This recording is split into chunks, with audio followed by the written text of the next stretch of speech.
A question in the glow of light. The grand dining room of Mar-a-Lago radiated an air of quiet elegance. The golden chandelier overhead cast a warm glow on the meticulously set table. Barron Trump, now 18 years old and standing taller than his father, sat quietly, his posture impeccable, his demeanor contemplative. Donald Trump, his characteristic self-assurance softened by the evening's tranquility, was savoring a medium-rare steak. Across from him, Melania delicately sipped her chamomile tea, her poise and grace a stark contrast to the boisterous energy often surrounding their family. The evening's conversation had been predictable: politics, business ventures, and preparations for an upcoming gala. The clinking of fine silverware against the bone china underscored the rhythm of their discourse, a melody of wealth and influence. But just as the flow seemed inevitable, a voice broke the pattern. "Dad," Barron began, his tone unusually measured. His eyes, a sharp blue that carried an intensity beyond his years, locked onto his father's. "Do you think God hears everyone's prayers, even mine?" The question hung in the air, slicing through the usual topics of discussion like a knife through butter. Donald paused mid-cut, his steak knife still poised above his plate. Melania's hand froze, her cup hovering mere inches from her lips. The silence that followed was profound, not awkward but deeply contemplative. Even the Secret Service agents stationed discreetly outside the door exchanged glances, sensing the significance of the moment. "What makes you ask that, son?" Donald finally responded, his voice uncharacteristically tentative.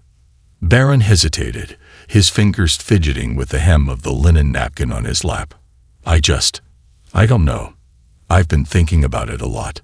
People pray for all sorts of things, but if God knows everything, does he really care about the little things we say?" The vulnerability in Barron's tone startled his parents. Here was a boy who had grown up in the glare of public scrutiny, yet his words revealed a depth of thought that transcended the pressures of his environment. Melania placed a gentle hand on her son's shoulder. "Faith is a personal journey, Barron," she said softly, her Slovenian accent lending her words a melodic quality. "It's not always about answers. Sometimes it's about trust. Trust that he listens, even when it feels like he's silent." Barron nodded, though his furrowed brow suggested that his mother's words hadn't entirely resolved his thoughts.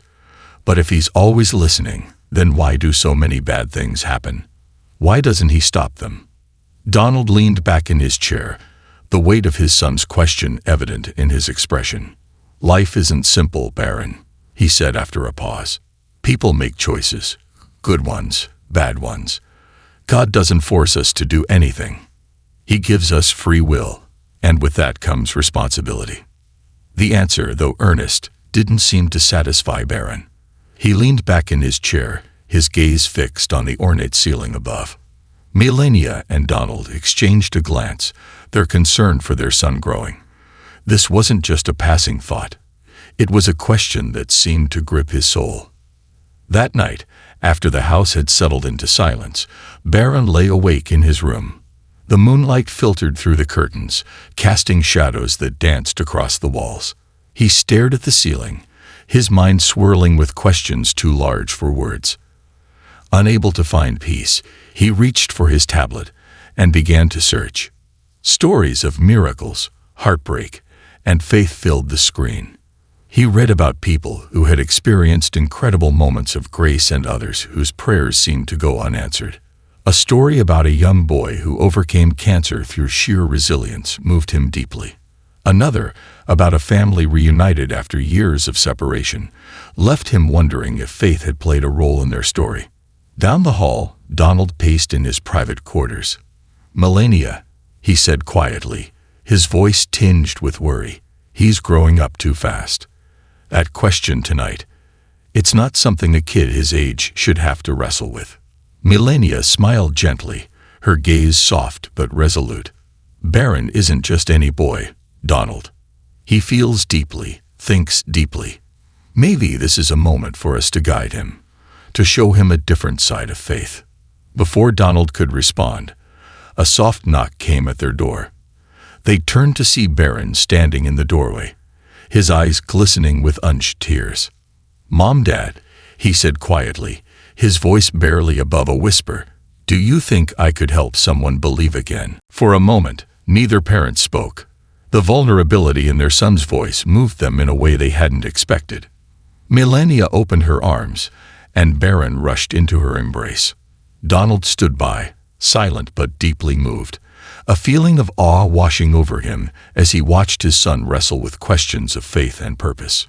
In that moment, the Trump family began a journey they hadn't anticipated, a journey of faith, connection, and the pursuit of answers to questions that touched the very core of their existence. And for Barron, it was just the beginning of a path that would challenge him, change him, and ultimately inspire others in ways he couldn't yet imagine. The search for meaning. The morning sun spilled through the floor-to-ceiling windows of Mar-a-Lago's family living room. The light danced on the polished marble floors, creating a serene ambience that belied the restlessness in Barron Trump's heart. He sat at the large wooden table, his head bowed over a stack of notes and his tablet. The remnants of breakfast, a plate of half-eaten croissants, and a cup of lukewarm tea, were pushed aside. His parents, Donald and Melania, watched him from the adjoining room, their expressions a mixture of curiosity and concern. Barron had always been a thoughtful boy, but in recent weeks, his introspection had deepened into something far more profound. "I've never seen him like this," Donald murmured to Melania. "He's always been quiet, but now he's searching." Melania, who had been meticulously arranging a bouquet of fresh flowers, glanced at her husband. "He's growing up, Donald. And perhaps he's growing into something more. He has questions we don't always have answers to." Donald frowned, his usual confidence faltering. "I don't like not having answers. He needs guidance, Melania, from someone who knows more about faith than us." Before Melania could respond, Barron appeared in the doorway. He was holding a letter in his hand, the ink smudged from where his fingers had lingered over the words. "Mom, Dad," he began hesitantly, "I've been thinking about what I said last night, about helping someone believe again. I think I want to start with myself." Donald leaned forward, his expression softening. "What do you mean, son?"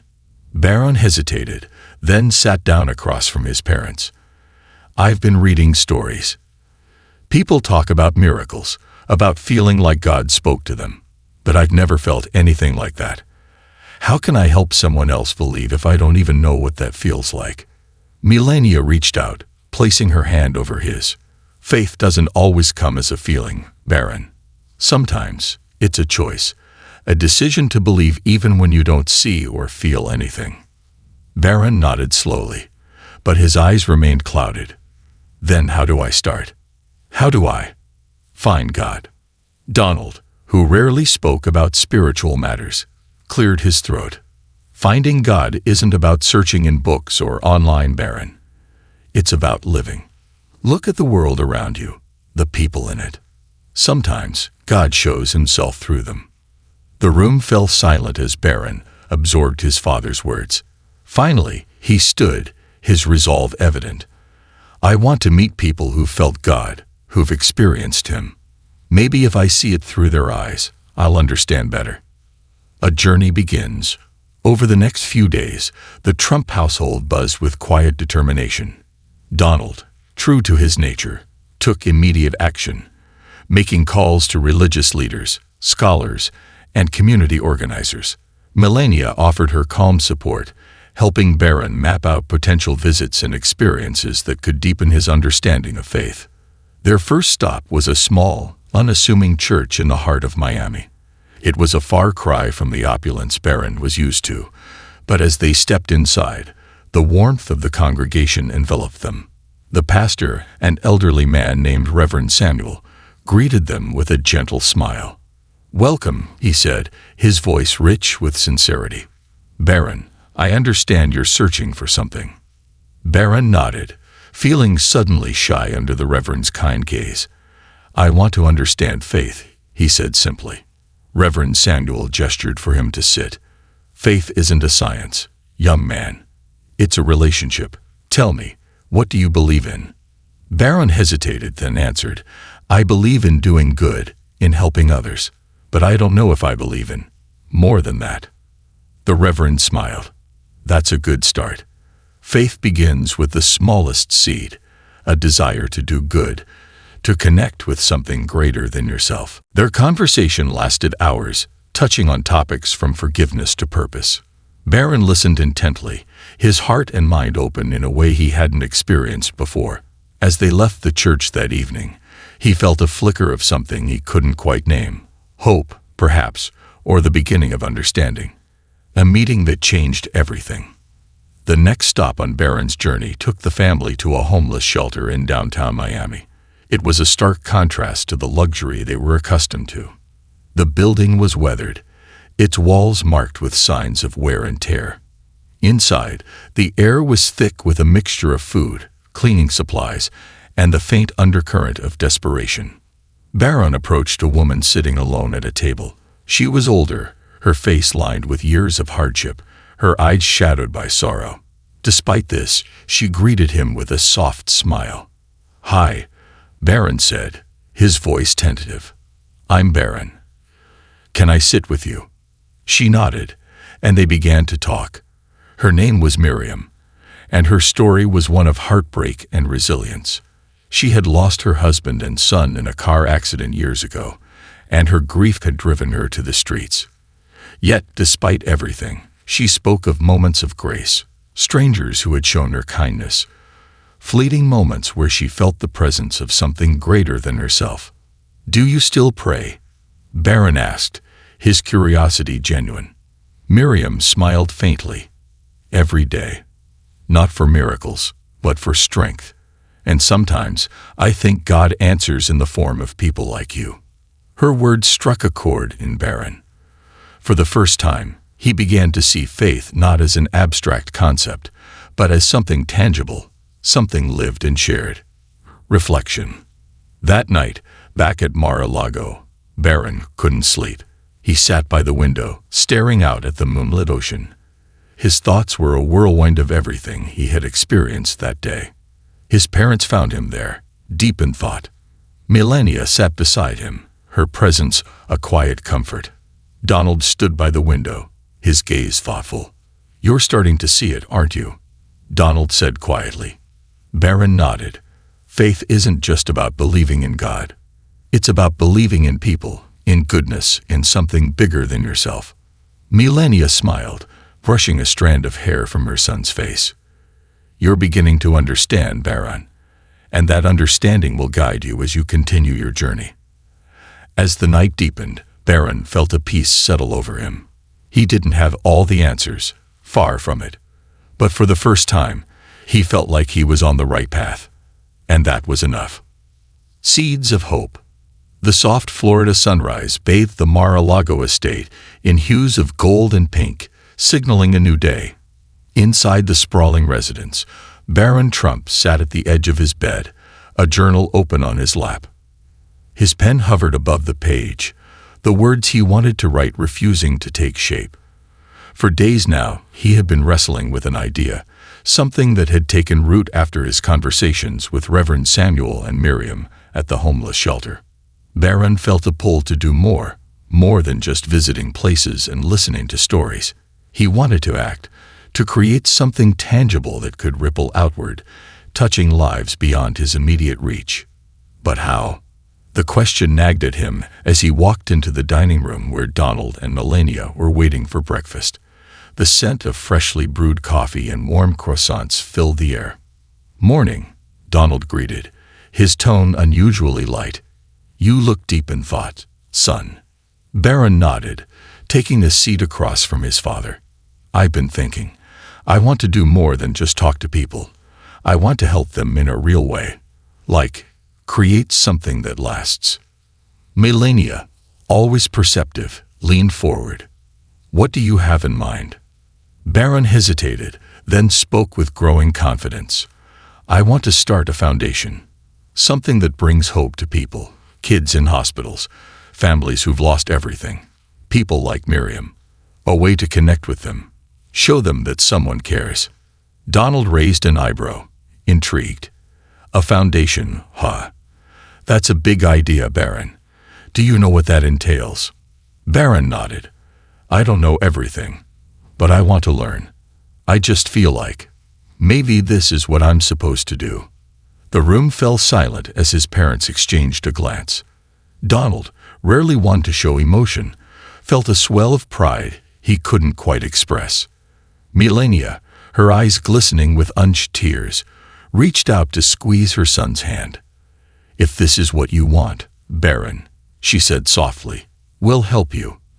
But remember, this isn't just about good intentions. It's about commitment. Barron met her gaze with determination. I'm ready, Mom. The vision takes shape.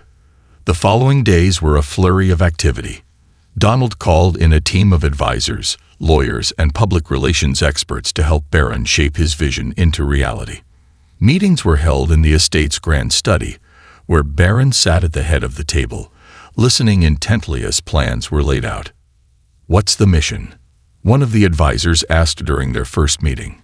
Barron's voice was steady as he replied, to renew hope, to show people that they're not alone, even in their darkest moments. The advisors nodded, impressed by his clarity. They began discussing logistics, funding, outreach programs, partnerships. Barron, though new to this world, quickly proved himself to be a keen learner. He spent hours poring over documents, researching similar organizations, and brainstorming ideas for initiatives. Melania often found him late at night, his desk cluttered with papers and his laptop glowing in the dim light. Barron, she would say gently, you need rest too. But he would only smile. I will, Mom. I just want to get this right. First steps. The foundation, aptly named Seeds of Hope, launched quietly but with purpose.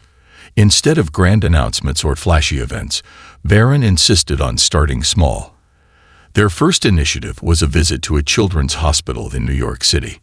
Barron personally selected the gifts they would bring: books, art supplies, and soft blankets, each accompanied by a handwritten note of encouragement. He wanted every child to feel seen and valued. When the day arrived, the Trump family traded their usual grandeur for simplicity. Barron wore a plain navy sweater and jeans, carrying a box of gifts. Melania, dressed in an understated yet elegant dress, walked beside him. Even Donald, known for his larger-than-life presence, opted for a casual blazer and a supportive smile. As they entered the pediatric ward, the atmosphere shifted. The sterile hospital corridors seemed to brighten as the children, some tethered to IVs, beamed with excitement. Barron approached each child with genuine warmth, kneeling beside their beds to talk and hand them their gifts. One little boy, no older than 5, clutched a stuffed bear Barron had given him and whispered, "Thank you." "You're welcome," Barron replied, his voice soft but steady. "You're really brave, you know that." The boy smiled shyly, his grip tightening on the bear. In one room, a teenage girl named Leela caught Barron's attention. Her bald head and fragile frame betrayed her battle with cancer, but her eyes sparkled with curiosity as he approached. "Hi, I'm Barron," he said, extending a hand. "I know," she replied with a small grin. "You're all over the news. Why are you here?" Barron hesitated, then answered honestly, "Because I think people need hope, and I want to help them find it." Leela tilted her head, considering his words. "Do you really believe in hope?" Barron met her gaze, feeling the weight of her question. "I'm starting to. And meeting people like you makes me believe in it even more." The sincerity in his voice seemed to touch her. Leela smiled, a genuine expression that lit up her face.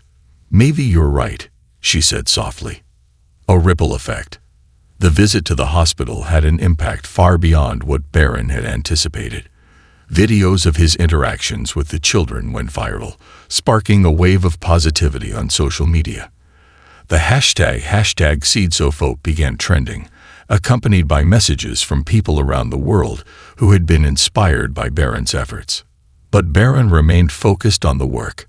He knew the foundation's success wouldn't be measured in likes or shares, but in the lives they touched. One evening, as he sorted through letters sent to the foundation, he came across one that stopped him in his tracks. It was from a single mother named Clara, who had recently lost her home in a fire. "I saw your video," the letter read. "It reminded me that even when everything seems lost, there are still people who care. Thank you for giving me the strength to keep going." Barron read the letter aloud to his parents, his voice trembling with emotion. "What are you going to do?" Melania asked gently. Barron looked at her, his eyes shining with determination. "I'm going to help her. Building bridges." The next day, Barron reached out to Clara through the foundation. He learned that she and her 2 young children were staying in a temporary shelter, struggling to rebuild their lives.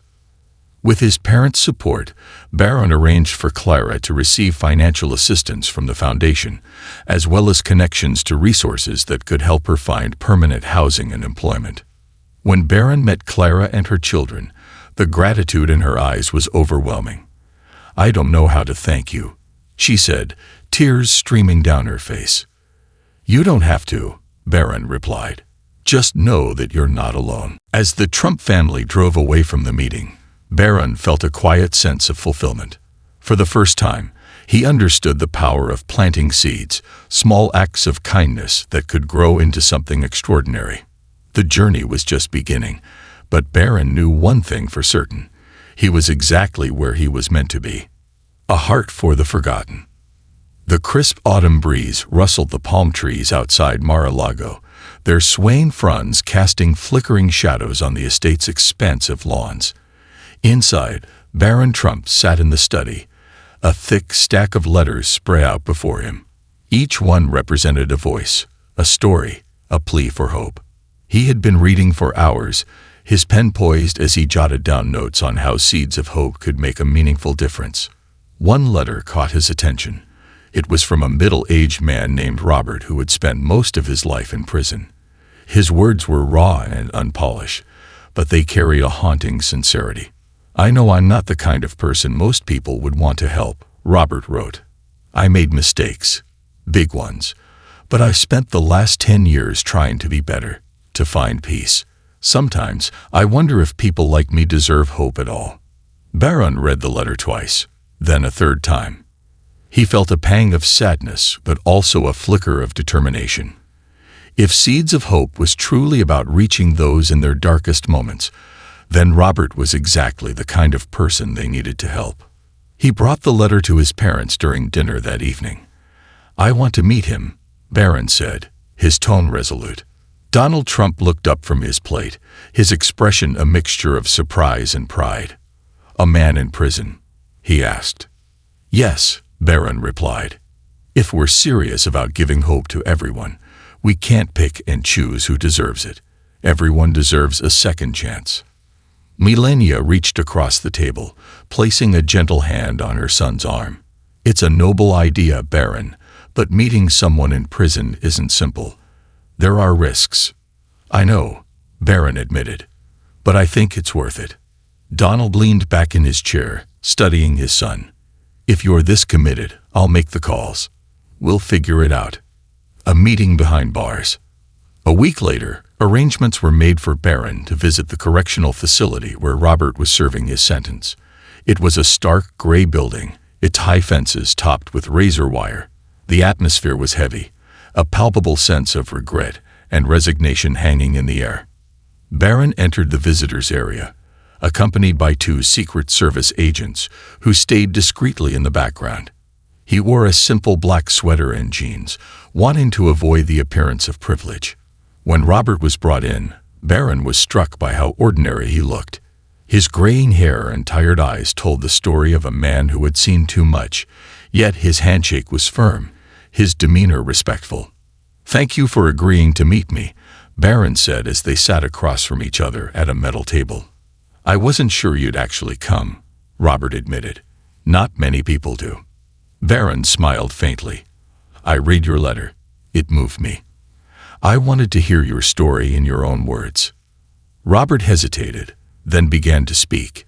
He told Barron about his troubled childhood, his poor choices, and the crime that had landed him in prison. But he also spoke about the years he had spent trying to atone, mentoring younger inmates, earning his GED, and even helping organize charity drives within the prison walls. "I know I'll never undo what I've done," Robert said, his voice thick with emotion. "But I want to spend the rest of my life trying to make up for it."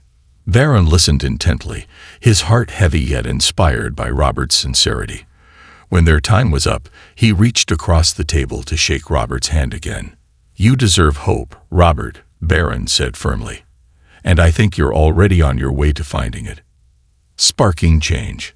The meeting with Robert left a lasting impression on Barron. He returned home determined to expand Seeds of Hope to include initiatives for incarcerated individuals. "We need to show people that redemption is possible," Barron explained to his parents during one of their nightly discussions.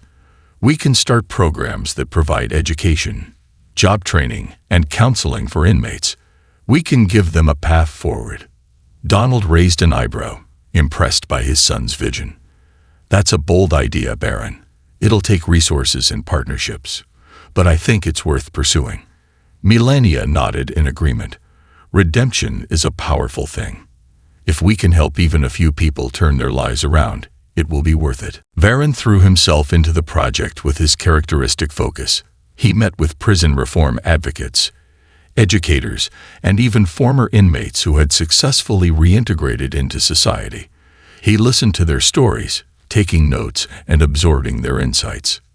The ripple effect. The first program launched by Seeds of Hope was called the New Beginning Initiative. It provided resources for inmates nearing the end of their sentences, including vocational training, financial literacy workshops, and counseling sessions focused on rebuilding family relationships. Barron personally visited several correctional facilities to speak about the program, sharing stories of hope and resilience. His sincerity resonated with the inmates, many of whom were moved by his willingness to see them as more than their mistakes. One inmate, a young man named Jamal, approached Barron after one of these visits. "You don't know what it means to hear someone say we're worth something," Jamal said. "Most people just see us as lost causes." "You're not a lost cause," Barron replied. "You're a person, and as long as you're alive, you have the chance to change your story." Jamal's words stayed with Barron, fueling his commitment to the cause. A growing movement. As news of the New Beginning Initiative spread, it garnered attention from both supporters and critics. Some praised the program's compassion and forward-thinking approach, while others questioned whether resources should be spent on inmates rather than other populations in need. Barron faced the criticism head-on. During an interview with a major news network, he explained, "Helping one group of people doesn't take away from others.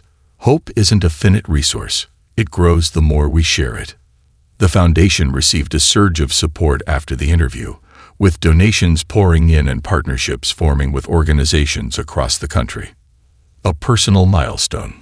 One evening, as Barron was working late in the study, he received a letter from Robert. It was handwritten, the penmanship neat but deliberate.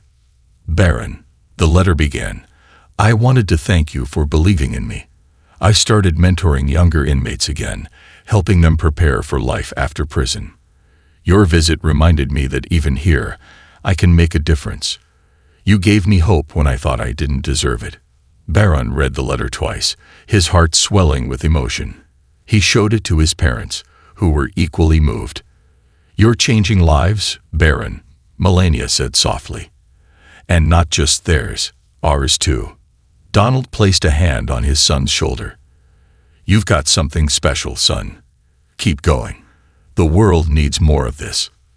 As Barron sat alone later that night, gazing out at the moonlit ocean, he felt a sense of purpose deeper than anything he had ever known.